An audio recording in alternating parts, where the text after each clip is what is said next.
जय हिंद प्यारे दोस्तों। कक्षा 12 की फिजिक्स की क्लास में आप सभी का स्वागत है। दोस्तों आज हम आपके लिए लेकर आए हैं कक्षा 12 की फिजिक्स।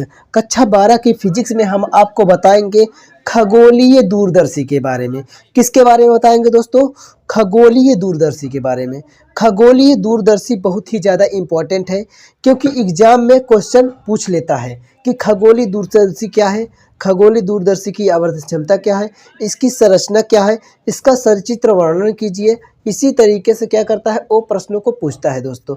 तो आपको क्या करना है कि एग्ज़ाम से पहले वीडियो में जो हम बताने चल रहे हैं इसको एक बार देख करके जाना है। अगर खगोलीय दूरदर्शी पूछता है तो आपको ऐसे ही वहाँ पर लिख देना है। मैं 100% कह रहा हूँ कि आपका जो जितना नंबर करेगा उतना नंबर आपको देगा वो। तो दोस्तों आज का जो हमारा क्लास है वो है खगोलीय दूरदर्शी। खगोलीय दूरदर्शी में क्या बताएंगे हम आपको? खगोलीय दूरदर्शी के पहले हम बताएंगे परिभाषा, इसका काम क्या है, इसको हम इसमें इसका प्रयोग कहाँ पर करते हैं, इन सभी चीज़ों के बारे में बताएंगे दोस्तों। तो पहले हम बताते हैं खगोलीय दूरदर्शी। खगोलीय दूरदर्शी होता क्या है? यह एक ऐसा प्रकाशिक यंत्र है जिसके द्वारा बहुत अधिक दूरी पर स्थित वस्तु का बड़ा प्रतिबिंब देख सकते हैं। इसका प्रयोग हम आकाशीय पिंडों, चंद्रमा, तारे आदि को देखने में प्रयोग करते हैं, इसलिए इसे अपवर्ती दूरदर्शी भी कहते हैं। कहाँ कहाँ करते हैं दोस्तों? चंद्रमा, तारे आदि में प्रयोग करते हैं। यानी जो हमारा खगोलीय दूरदर्शी है यह है दोस्तों कि कोई भी बहुत ज़्यादा दूर हो, बहुत ज़्यादा दूर होगा और उसको हमको क्या करना है, प्रतिबिंब देखना रहेगा। जैसे मान लीजिए अगर हम यहाँ पर हैं, अभी हमको क्या करना हो, चंद्रमा पर या तारों को ही देखना हो तो क्या करेंगे, बहुत ज़्यादा ऊंचाई पे है यानी बहुत ज़्यादा दूरी पे है तो उसको क्या करेंगे हम, खगोलीय दूरदर्शी से उसका बड़ा प्रतिबिंब, यानी छोटा है फिर भी दूर है और क्या करेंगे, उसका हम बड़ा प्रतिबिंब देख सकते हैं। तो यानी बहुत ज़्यादा दूर रहेगा कोई भी वस्तु तो उसका हम प्रतिबिंब देखने के लिए, बड़ा प्रतिबिंब देखने के लिए क्या करते हैं, खगोलीय दूरदर्शी का प्रयोग करते हैं। या आप इस डिफिनेशन को एक तरीके से और भी बता सकते हैं, इसके नाम में भी क्या लिखा है, खगोलीय दूरदर्शी। लिखा है नहीं लिखा है? खगोलीय का मतलब क्या होता है कि आकाशीय पिंडों, नक्षत्रों आदि को देखने के लिए जिस दूरबीन का प्रयोग करते हैं उसे हम खगोलीय दूरदर्शी भी कहते हैं। ऐसे भी आप लिख देंगे तो कोई गलत नहीं मानेगा दोस्तों। तो क्या करना है, हमने आपको बताया कि खगोलीय दूरदर्शी ऐसा प्रकाशिक यंत्र है जिसके द्वारा अत्यधिक दूर स्थित वस्तु का बड़ा प्रतिबिंब देखने के लिए हम क्या करते हैं, इस दूरदर्शी का प्रयोग करते हैं। और इसका प्रयोग हम आकाशीय पिंडों, नक्षत्रों और क्या करते हैं, चंद्रमा, तारे इत्यादि को देखने के लिए प्रयोग करते हैं। इसलिए इसे हम क्या कहते हैं, अपवर्ती भी दूरदर्शी भी कहते हैं। क्या कहते हैं दोस्तों? अपवर्ती दूरदर्शी। इसका एक नाम और भी है, खगोलीय दूरदर्शी नहीं देगा तो अपवर्ती दूरदर्शी देगा। तो आपको नाम से मतलब कन्फ्यूजन नहीं होना है कि ये अपवर्ती कहाँ से आ गया। तो अपवर्ती को ही क्या कहते हैं, हम खगोलीय दूरदर्शी कहते हैं। ये हमारा इसका डिफिनेशन हुआ। इसका प्रयोग कौन करेगा? प्रयोग वही करेंगे जो क्या करेंगे, जो हमारे मतलब कि ब्रह्मांड के बारे में अध्ययन करते हैं। जो हमारे साइंटिस्ट हैं वो किसके बारे में अध्ययन, ब्रह्मांड के बारे में, वही लोग इसका क्या करेंगे, प्रयोग करेंगे। और हम कभी कभी जब ईद का चाँद हो, ईद उद आता है तो उसका चाँद भी देखने के लिए क्या करते हैं, इस दूरबीन का प्रयोग करते हैं। तो दोस्तों ये होता है हमारा, यही मतलब इसी तरीके से हम प्रयोग करते रहते हैं।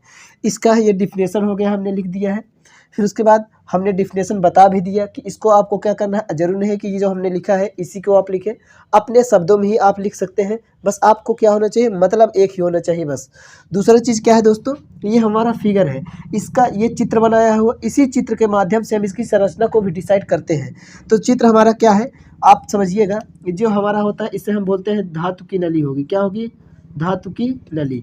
तो इसमें कैसे बनेगा देखिए, सर्वप्रथम या इसमें धातु की एक लंबी बेलनाकार नली होती है जिसके एक सिरे पर बड़ी फोकस दूरी तथा बड़े द्वारक का उत्तल लेंस लगा होता है जिसे हम अभिदृश्यक लेंस कहते हैं, तथा दूसरे सिरे पर छोटी फोकस दूरी, छोटे द्वारक का उत्तल लेंस लगा होता है जिसे हम नेत्रिका लेंस कहते हैं। और नेत्रिका लेंस के पास ही क्या होता है, क्रॉस तार लगे होते हैं जिससे हम क्या करते हैं, आगे पीछे खिसका कर या क्रॉस तार को आगे पीछे करके लेंसों के बीच की दूरी को घटाया बढ़ाया जा सकता है। यानी नेत्रिका लेंस के पास ही क्या लगे होंगे, क्रॉस तार लगे होंगे। इसको हम उस क्रॉस तार की सहायता से इसको क्या करते हैं, लेंसों के बीच की दूरी को घटा बढ़ा सकते हैं। वही क्या हो जाएगा हमारा नेत्रिका लेंस की संरचना बन जाएगी। अब जब नेत्रिका लेंस की संरचना बन गई तो ये हमारा क्या है, ये हमारा एफ ई यानी नेत्रिका लेंस की फोकस दूरी, प्रथम फोकस दूरी, और इधर एक होगा हमारा क्या, एफ ई डैश यानी द्वितीय फोकस दूरी, ये होता है हमारा ई होगा यहाँ पे। उसके बाद क्या होगा दोस्तों, ये हमारी होगी प्रथम मतलब अब दृश्यक लेंस होगा, इसका फोकस दूरी होता है एफ ओ, इसकी ये प्रथम फोकस दूरी है, ये हमारी द्वितीय फोकस दूरी एफ ओ डैश हो जाती है। तो ये हमारा हो गया। और ये हमारी क्या हो गई, प्रतिबिंब की लंबाई स्पष्ट दीर्घ की न्यूनतम दूरी पर बनेगा तो हमारा प्रतिबिंब हो जाएगा। वस्तु हमने यहाँ पर रखी है और ये नेत्रिका मतलब ये हमारा टोटल चित्र हो गए दोस्तों। अब इस चित्र की सहायता से हम इसकी संरचना को बताएंगे। हमने पहले क्या बताया आपको, इसमें धातु की एक लंबी बेलनाकार नली होगी जिसके एक सिरे पर बड़ी फोकस दूरी तथा बड़े द्वारक का उत्तल लेंस लगा होता है जिसे हम अवदृश्यक लेंस कहते हैं, तथा दूसरे सिरे पर छोटी फोकस दूरी छोटे द्वारक का उत्तल लेंस लगा होता है जिसे हम नेत्रिका लेंस कहते हैं। और नेत्रिका लेंस के पास में ही क्या होता है, क्रॉस तार लगे होते हैं। क्रॉस तार की सहायता से हम लेंसों के बीच की दूरी को घटा बढ़ा सकते हैं। यही क्या हो जाएगा हमारा खगोलीय दूरदर्शी की संरचना हो जाएगी दोस्तों। तो ये आपको समझ में आया है। अगर समझ में आ रहा है तो वीडियो को लाइक करते चलिए दोस्तों। जैसे हमने चित्र बनाया था वैसे ही आपको क्या करना है, लिखना है। पहले हमने चित्र बनाया था उसमें धातु की एक लंबी बेलनाकार नली होती है जिसके एक सिरे पर बड़ी फोकस दूरी तथा बड़े द्वारक का उत्तल लेंस लगा होता है जिसे हम अवदृश्यक लेंस कहते हैं, और दूसरे सिरे पर छोटी फोकस दूरी तथा छोटे द्वारक का उत्तल लेंस लगा होता है जिसे नेत्रिका लेंस कहते हैं।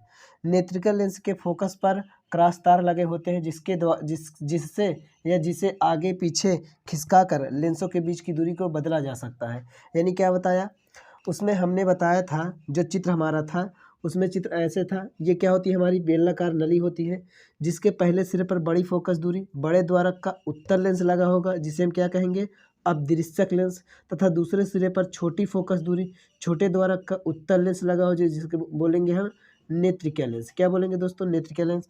और नेत्रिका लेंस के पास ही क्या होंगे, हमारे क्रॉस तार लगे होंगे जिसके माध्यम से या जिसके द्वारा हम लेंसों के बीच की दूरी को घटाया या बढ़ाया जा सकता है, बदला जा सकता है। यही क्या हो जाता है, जैसे हमने चित्र बनाया था सेम उसी के आधार पे हमने इसको लिखा है। आप जब चित्र बना लेंगे तो चित्र के आधार पे ही लिखने का प्रयास करेंगे क्योंकि उसी के आधार पर लिखना थोड़ा आसान हो जाता है, अब याद करना थोड़ा मुश्किल होगा। तो हमने चित्र बनाया, पहले बड़ी बेलनाकार नली होगी, उसके पहले सिर पर बड़ी फोकस दूरी बड़े द्वारक का उत्तल लेंस जिसे अवदृश्यक लेंस कहते हैं, तथा दूसरे सिरे पर छोटी फोकस दूरी छोटे द्वारक का उत्तल लेंस जिसे हम नेत्रिका लेंस कहते हैं। नेत्रिका लेंस पर ही क्या होगा, हमारे क्रॉस तार लगे होंगे, क्रॉस तार लगे होते हैं जिससे लेंसों के बीच की दूरी को बदला जा सकता है। और यही क्या हो जाएगी, हमारी खगोलीय दूरदर्शी की संरचना हो जाएगी दोस्तों। अब इसके बाद क्या आता है हमारा आवर्धन क्षमता। क्या पूछेगा आपसे, आवर्धन क्षमता।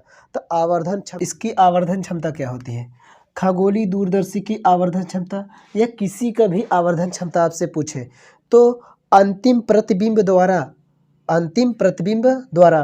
आँख पर बना दर्शन कोण तथा वस्तु द्वारा आँख पर बने दर्शन कोण के अनुपात मीन्स बटे को ही हम क्या कहते हैं, आवर्धन क्षमता कहते हैं। आवर्धन क्षमता इसमें दो कंडीशन होगा।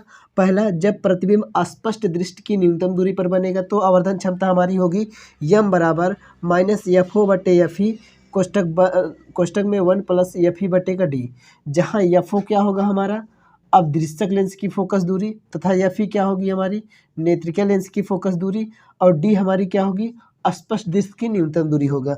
तथा जब प्रतिबिंब कहाँ रखा जाए, अनंत पर बनेगा। कहाँ बनेगा, अनंत पर।